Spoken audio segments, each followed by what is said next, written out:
Matt, should the field be that, should the gap be that wide? Should Purdue be the prohibitive favorite based on what we've seen so far this year? First of all, I just want to know if Henson's going to get the headpiece that Hansborough has on, with the whole deal with the headphones and like Henson is. Can you talk to your boy about that? I mean, the only other Listen, man. person that I've ever seen wear that is Mike Krzyzewski, and I know you guys don't like Duke guys. And Krzyzewski, when he's Yeah, doing these things, he's got that. So, can you talk to your boy about that? you've got to tell him that Krzyzewski does it, and he'll probably stop. That's probably a trigger word for him. So if you say Coach K does it, he won't do it anymore. Okay. I mean, that's a heck of a deal right there. The guy could fly an airplane wearing that thing. That's what it is. That's the original design. I think that's what he's doing. I don't know why we're not talking about Wisconsin enough. I don't know why we're not talking about them. Okay, they've won 6 games in a row. You know, they lost to Tennessee, they lost to Providence, and their defense has been absolutely outstanding, holding teams in the 50s. They put in a defensive clinic versus Virginia to hold them in the 40s. Everyone was picked Michigan State for them to lose that game, and they just go in there and they beat them and put on almost an offensive clinic. Chucky Hepburn, Klesmet is playing extremely well. I think Purdue is the clear-on favorite in the Big Ten. I think Purdue and Arizona are the 2 best teams in the country. I really believe that. I think you put UConn in that category. I think they're up there too. Nobody talks about Houston at all, but Wisconsin needs to be talked about too, especially losing those 2 games early in the season to see what they're doing now and what they're doing on the defensive end of the floor to hold teams in the 50s in this 6-game winning streak is extremely impressive.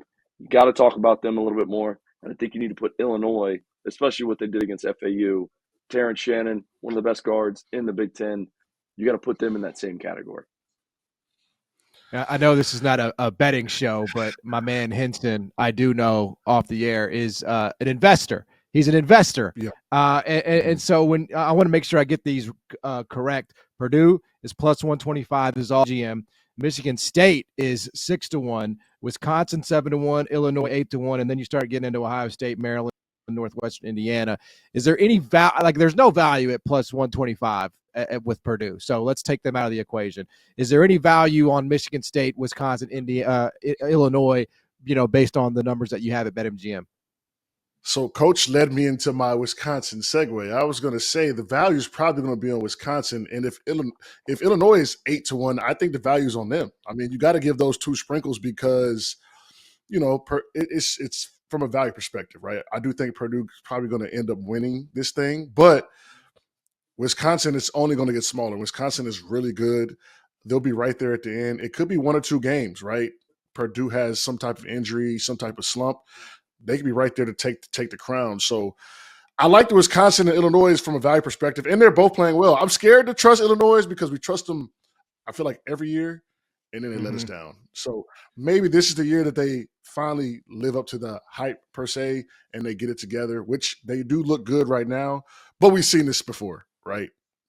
In the Garden last year, we thought they were going to – I mean, we were calling for them potential national championship contenders, right? So I need to see a little more from them, but I love Wisconsin, what they're doing. Under the radar, kind of playing well. We haven't talked about them for the last few years. I think they're back in a big way, and we'll be talking about them a lot as the year goes on. Matt, what about Ohio State? Because they're sitting here at 8-1. They've beaten Alabama. They did beat Minnesota. I'm not sure what exactly that beat Alabama. And they're 11-1. I mean, is this a team that could challenge? What do you make of Ohio State? Well, I think I look at Ohio State kind of in the same category as Indiana.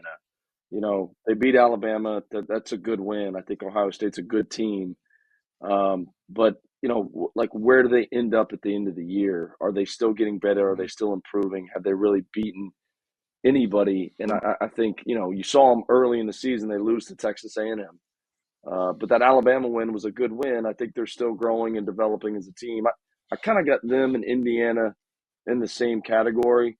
I think the win the other night on Tuesday night Indiana had against Michigan on the road was a really, really good win, and they won that game without Indiana.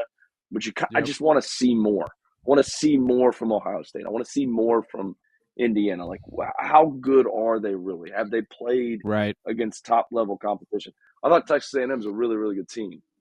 Yep. That game early in the season, you kind of saw some flaws from Ohio State. So I just want to see more out of them, I think. And the same thing with Indiana. I want to see more. They played against UConn, didn't play great against them. Their front court has been a lot better. The front court the other night in that Michigan game was absolutely outstanding. But how good are they really? I think for me right now, it's Purdue, it's Wisconsin, and it's Illinois.